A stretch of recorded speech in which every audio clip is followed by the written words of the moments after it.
in the 8th Parliament, under President Akufo-Addo, Right Honorable Speaker made an observation, very profound, that matters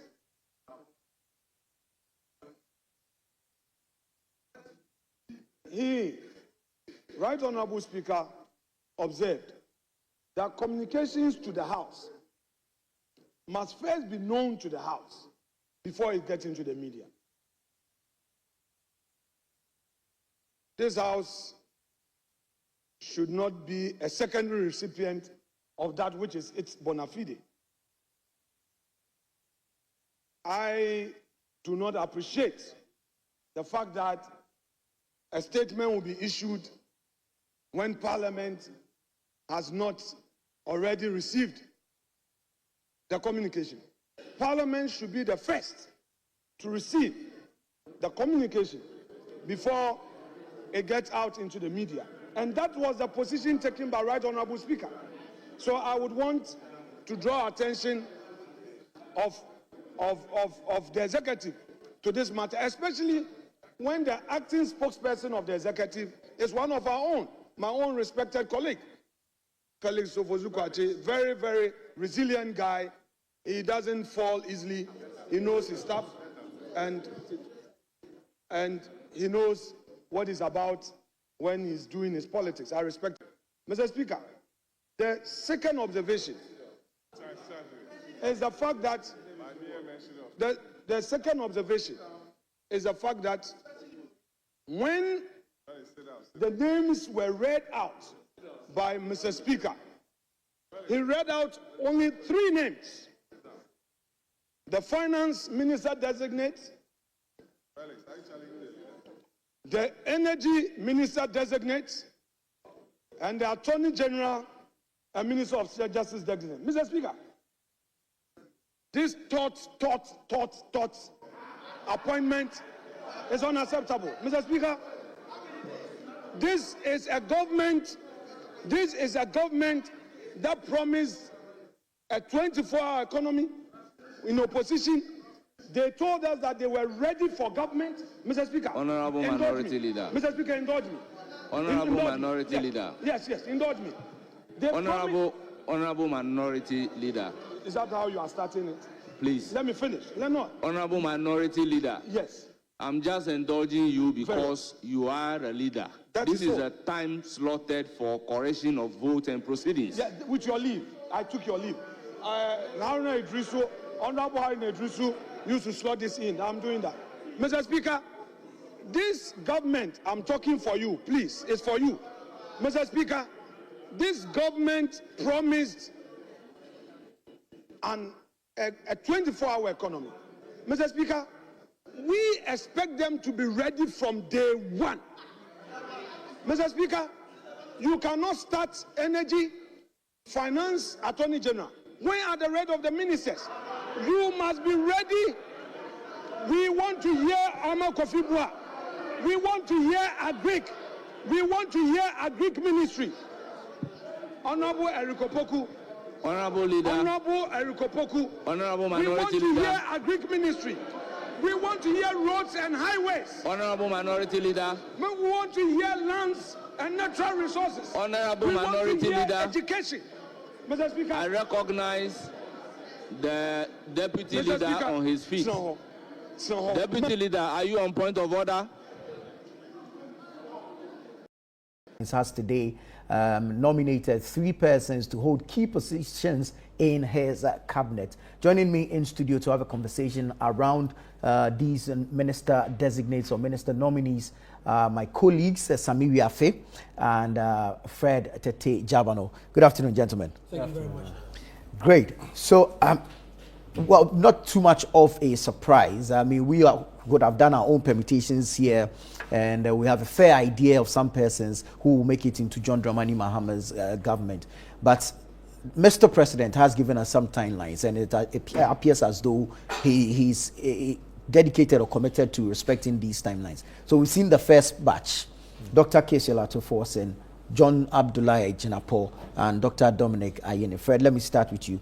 Tell us about these gentlemen. I mean, in no particular order, whichever comes to mind. So let's start with the finance ministry, and even with the appointments, you realize that the names or the offices which these people have been appointed to are very important offices. When you look at the discussions in the last few days, I'm not surprised that we have the president naming the finance minister, the energy minister, and the attorney general minister for justice. You know, we have a budget to be presented. Exactly. Government would need to present a budget. The president will need to present a budget. And once you started running your government and you've taken over office, you've seen and heard a lot of the issues within the country and the governance system. You need to plan on how you're going to run the country. You cannot run the country without money. So it is very important to have a finance minister who you would sit with to draw up a budget on how you're going to run the country for the next 1 year. You look at the issues concerning the energy sector. The president was sworn into office. The very day he was sworn into office, the now nominated Minister for Energy hints about the fact that we're heading into a crisis, an energy crisis, because we didn't have fuel reserves, and the fact that there was an issue with WAPCO, and how we had to deal with. So we're heading potentially into doomsday. You needed an energy minister to resolve this matter, to deal with this matter. It comes to dealing with the various partners in terms of agreements. Already we are told that the government has spoken to the West African pipelines to engaging them to see whether there could be another postponement of that shutdown, the scheduled maintenance work. We don't know where that has happened, what has happened to that. But then you've been having to deal with people, other companies, oil companies, people who are going to bring you these fuel and light oil for your plants. You need the agreement for that. Yes, you could engage the Attorney General's office, but then you would want to engage people with a substantive minister or somebody who you know would fill the office. Right. So the three names or offices or ministries which have been mentioned and have been named are very important, very key, very important within the state of affairs of the country at this particular moment. Now let's come to the names and the people who have been nominated. Let's start with the finance ministry. Dr. Kesela Tuforsin. Dr. Kesela Tuforsin, as we speak now, is the majority leader in Parliament. What is his background? He's a finance person. He has a bit of an economics background. He's an economist, a chartered accountant, tax practitioner, yes, and a 5-term lawmaker. Yes. So a tax practitioner, a finance person, an accountant, an economist. At this point in our country's life, we need somebody with all these experiences. A tax person, because don't forget, the president during the campaign promised to deal with some of the taxes he says were nuisance taxes. For example, the e-levy. We talk about the what do you call it? The other taxes. Yes, the emissions levy, the COVID levy, the 10% tax, the vetting tax, and all of them. This is someone who has a tax background. This is someone who has an accounting background. This is someone who has a finance background. But let's go to his background as a political appointee. He served in the Ministry of Finance under the first tenure of John Mahama. He worked under Setepe, who was then minister. He had been in Parliament on the Finance Committee for a long time. At a point, became ranking member of the Finance Committee when the party went into opposition. He had been leading the party's fight on the finance grounds. On the finance grounds, he was the one who was the go-to person anytime there were issues with the finance ministry. You recall, during those conversations, those public lectures by John Mahama, Afenyo-Markin was the one who was chosen to speak on finance issues. So yes, when it comes to the finance ministry, it's no surprise that Kessel Afenyo-Markin has been named finance minister. You also look at the fact that when there was a reshuffle in parliament, in the leadership of parliament, one of the reasons the party gave was the fact that Afenyo-Markin was a finance guy. Going into the elections, they believed that the major conversation was going to be about the economy. So you needed someone who understood the economy, who could speak about the economy, to take charge of parliament. So it comes as no surprise that Kessel Afenyo-Markin has been named finance minister. We go to the energy ministry. The energy ministry, John Jinapor. John Jinapor was a deputy power minister under the Mahama first government from 2013 to 2017. He served as deputy power minister. Whilst in opposition, he served as ranking member on the energy committee. He was also the go-to person to most of the energy power issues. He spoke about a lot of these things, raised concerns about power agreements, raised concerns about issues of Dumso at the time when we were facing some power issues under the Akufo-Addo government. He raised concerns. He was very vocal in the issues of the energy sector. It came as no surprise that even on the day that the president was sworn in, he was the one who came out to announce that there were no reserves. There was a shortage of fuel, and if we do not take care, we're going to be plunged into darkness. So yes, John Jinapor has played his role within the power sector. You even look at his background. He's also a finance person. He's had a bit of a stint with the energy studies about energy and everything. So if you look at the NDC right now, there are a number of people have mentioned the names of Ahmad Kofi-Boa, who used to be energy minister, as one person who could have, as one person who could have been sent to the energy ministry. One, based on the previous position as energy minister, based on his region he was coming from, the western region, and also based on the fact that he was also a bit vocal. But when you look at all the mix, even in parliament, John Jinapor has been very vocal, more vocal than the others when it comes to the power sector. You had Ahmad Kofi-Boa over there, but John was made the minority, ranking member on the committee. So for him now being chosen or being nominated as energy minister, I think he was even the energy person on the transition team. Yes, he was the chairman of the energy committee on the transition team. So it comes as no surprise. When we come to the Attorney General, and you look at the NDC and all the people you had, the minister at the time, during Mahama's first term, Marietta Buropon, was named as the president's legal counsel, the advisor to the president, a legal counsel. So then he opened the space for a new person to be mentioned or to be named. But you see, when you look at all for the last 4 years or 8 years, whilst the NDC was in opposition. Another go-to person on legal issues, constitutional issues, was Dominic Ayene. Dominic Ayene was very vocal.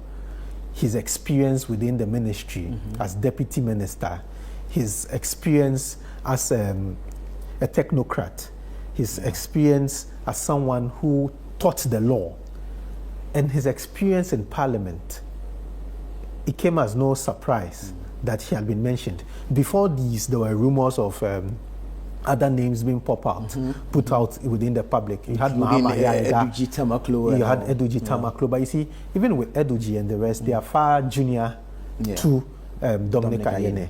Mahama Yaiga, a very brilliant law practitioner. But you look at the practice properly. When you put Mahama Yaiga on one side and you put Dominic Ayene on the other side, and you look at the one who has practiced more, you cannot take it away from Dominic Ayene. He has been in the ministry. He knows the workings of the ministry. He's engaged the officers of the ministry. So and don't forget that the NDC now has a task based on a promise to prosecute people they believe have committed criminal acts, people they believe have stolen government resources. They put in the oral to be the committee to set the grounds for the prosecution and investigations into some of these malfeasance that they believe had taken place within government. So naming somebody like Dominic Ayene, who has been in the ministry, who has led prosecution in the ministry, is no surprise. So for me, the three people who have been mentioned, they do not come at a surprise already at all. They are people who are well known within the spaces which they've been nominated to go and head and lead. They are people who are quite popular within the party for some of these engagements and conversations on the various sectors. So I think that the President, John Mahama, is going with people he's comfortable with. Don't forget, he says that he wants to name one of the youngest cabinets ever. You look at John Jinapor, quite young. You look at Kisla Atoforsen, quite young. Dr. Dominic Ayene, you cannot describe as quite, he's a senior man, but I mean, in Ghana here, anybody can tell you I'm relatively young. So yes. Young at heart. Yes, I think the first three appointments and the names which have been mentioned comes as no surprise to me, and I'm sure it comes as no surprise to a lot of people. The issue is whether they will be able to perform their duties as expected. Being in opposition and having to oppose and propose solutions is not the same as being the minister and implement those proposed solutions. So we wait to see how they would perform within the ministries. Right. Sami, let me come to you. I mean, the president gave us 14 days to name his cabinet, and it's only day 2 in office, and we've seen the first 3. But let's look at the positions he has made nominations to and how key they are, owing to the conversations as established by Fred already, the economy one, energy, and also legal matters. I'll come to you on that, but I understand Eduji Tamaklo is joining us via telephone. He's Director of Legal Affairs, National Democratic Congress, NDC. Good afternoon, sir, and thank you so much for your time.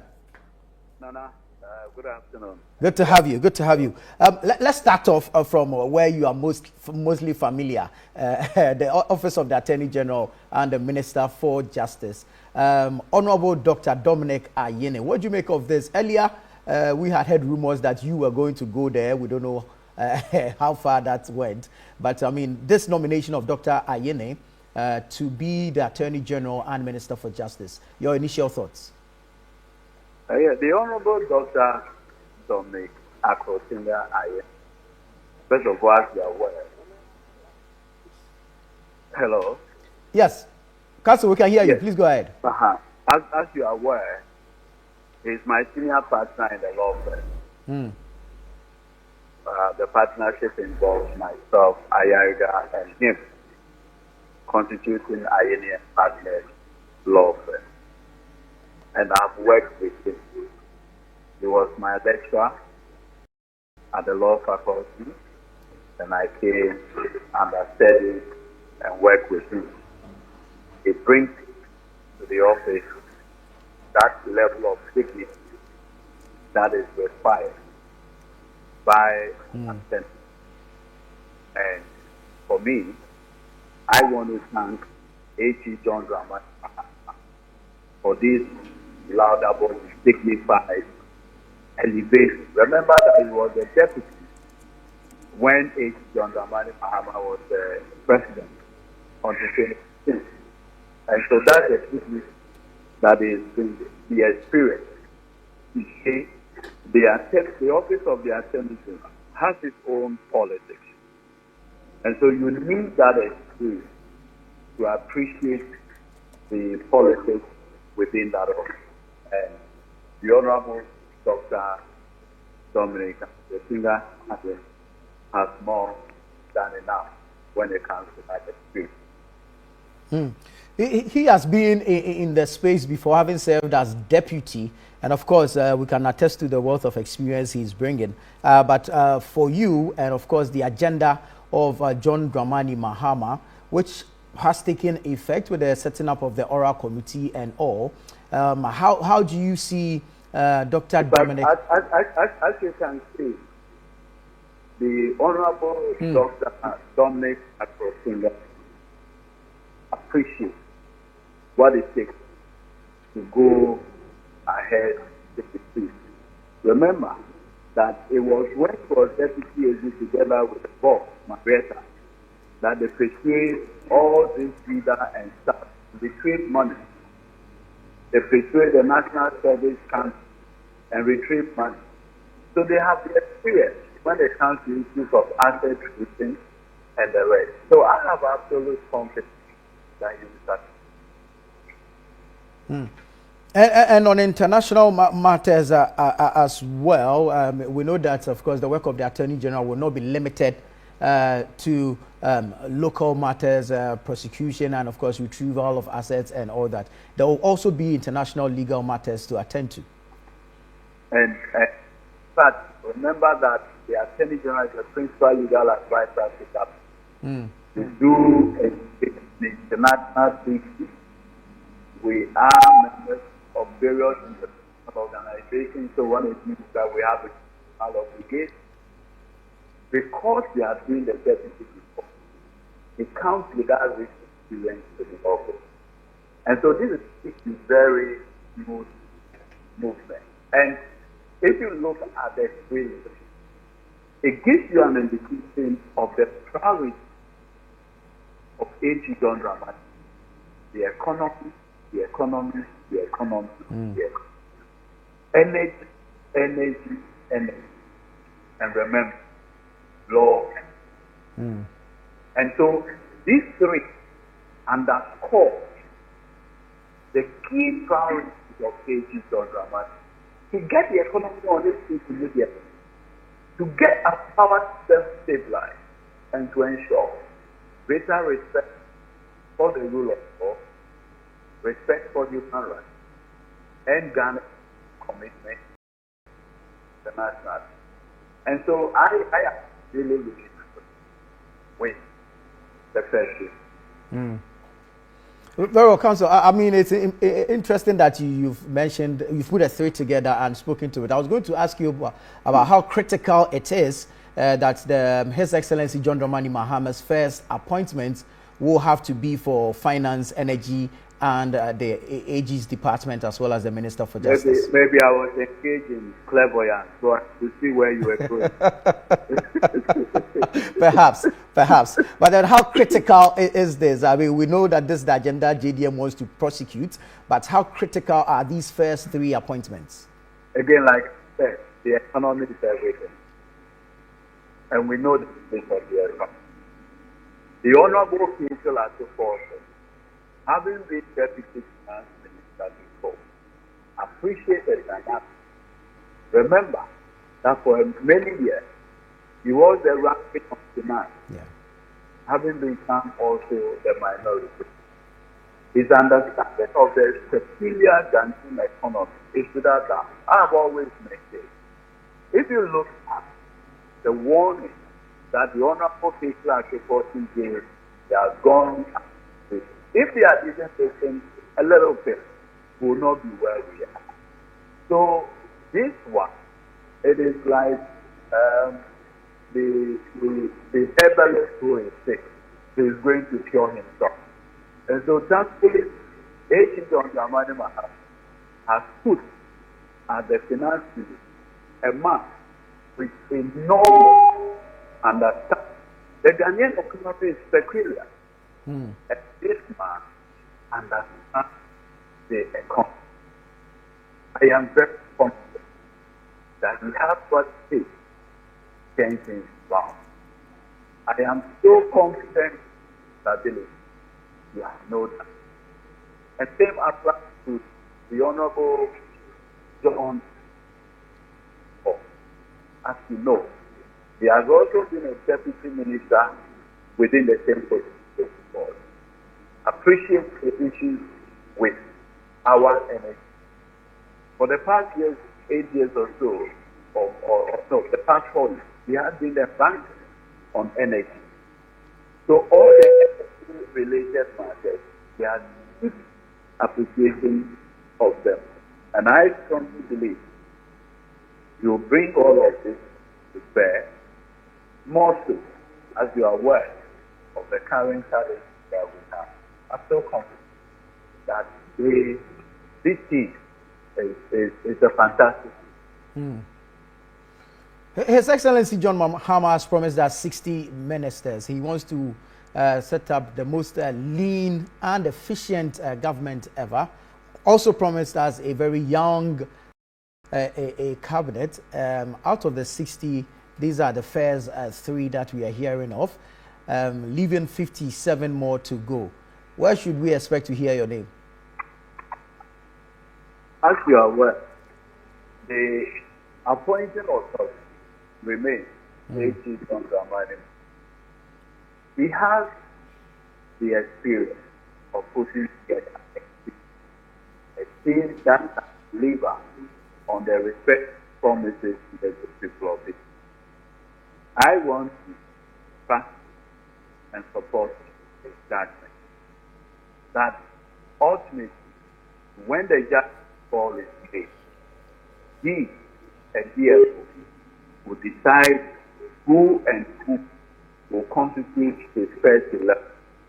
Always remember that in a case, you are most likely going to have persons who will be on the reserve. They may never get to this place, but they will be on the reserve. Like I said, these were deputies between 2020 to 2020. Today they are fantastic. You can always ask God for life when they come. Council, before we let you go, let me digress a little bit and ask you about preparations for that hearing of the stay of execution regarding the disputed parliamentary results. We are even at the Supreme Court on the 14th. Yes. Fully prepared? I have we have this law lecture. We used to tell us as a lawyer, you must have what you call ambulatory law. The law that when you are looking to this court, you remember. So basically, that's what it is. Council, thank you so much for your time. Always a pleasure talking to you. We wish you well.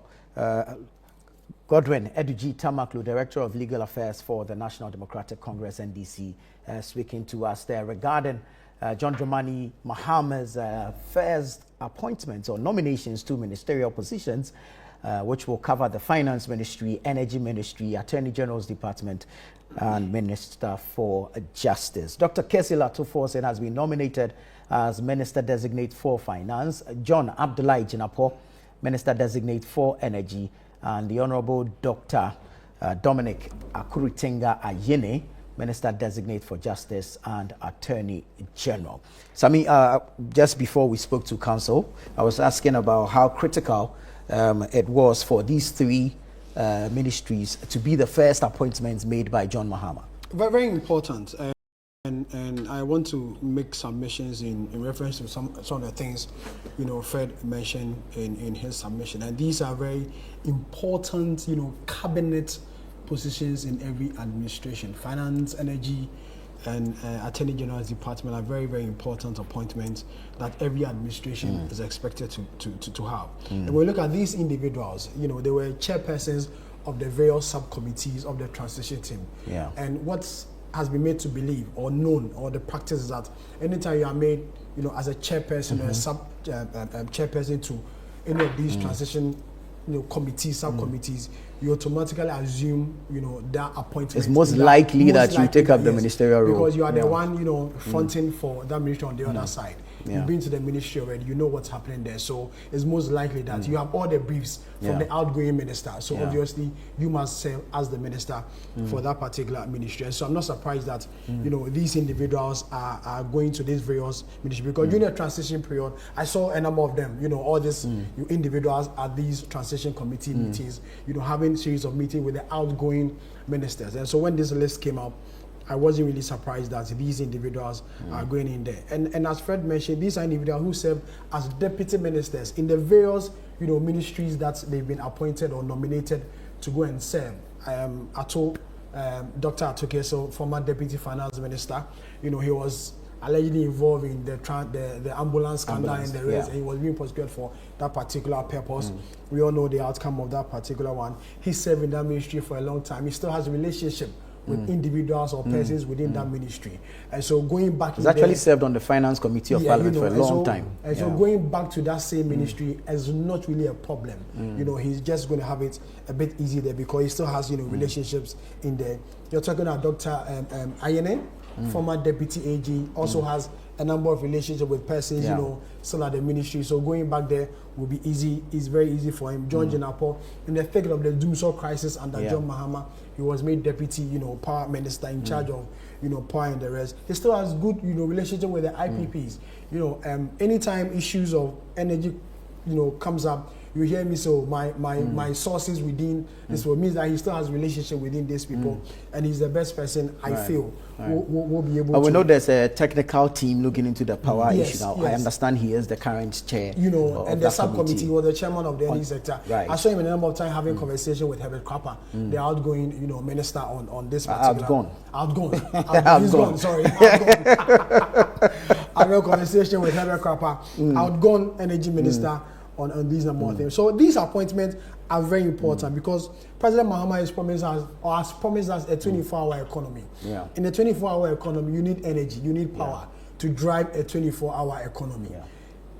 Introducing a 24-hour economy, you need someone who understands the economy very well. And Dr. Atoforsen is known to understand the economy, is known to a lot of people as a finance guy, the go-to guy. So if President Mahama is bringing a 24-hour economy, you need someone who is able to drive this particular policy.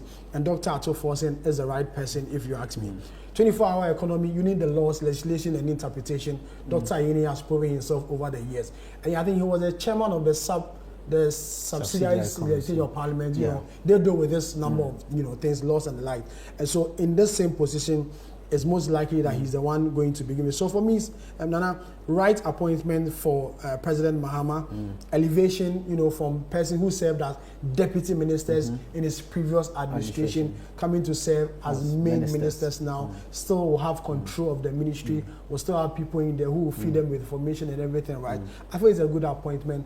President Mahama has got it right in the first start. We hope that the subsequent appointment will also be accepted by, number of Ghanaians on this thing. He's promised 60 ministers.